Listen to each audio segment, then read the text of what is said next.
nous allons réaliser ensemble des crèmes à la cardamome. Pour cela, il nous faut 2 œufs, 70 g de sucre, une cuillère à soupe de fécule de maïs, 10 gousses de cardamome verte et 25 centilitres de lait. Alors on va commencer par écraser les gousses de cardamome et les faire légèrement griller.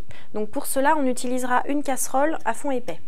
Donc on les écrase simplement avec un couteau parce que les arômes vont pouvoir se diffuser dans le lait.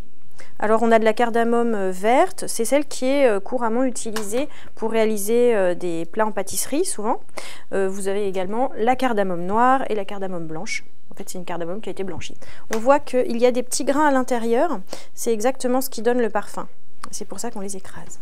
On les met donc dans une casserole à fond épais et on fait légèrement griller. Alors une fois que les gousses de cardamome dégagent un peu de parfum, on va pouvoir ajouter le lait. Donc lorsqu'on ajoute le lait, on le mène ensuite à ébullition. On fait bien sûr attention parce que le lait, ça monte vite. Lorsque le lait a bouilli, on retire la casserole du feu, on met un couvercle et on laisse infuser une dizaine de minutes. Pendant que notre lait refroidit, on va fouetter ensemble les œufs, la maïzena et le sucre en poudre. Et donc on fouette énergiquement.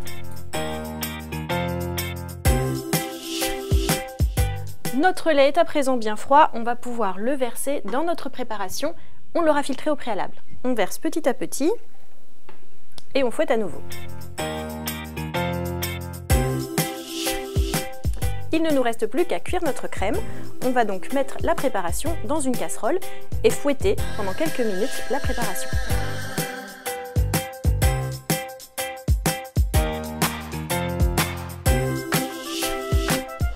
Et voilà, nous obtenons donc une crème bien épaisse qu'on va ensuite mettre dans des ramequins avant de réfrigérer le tout.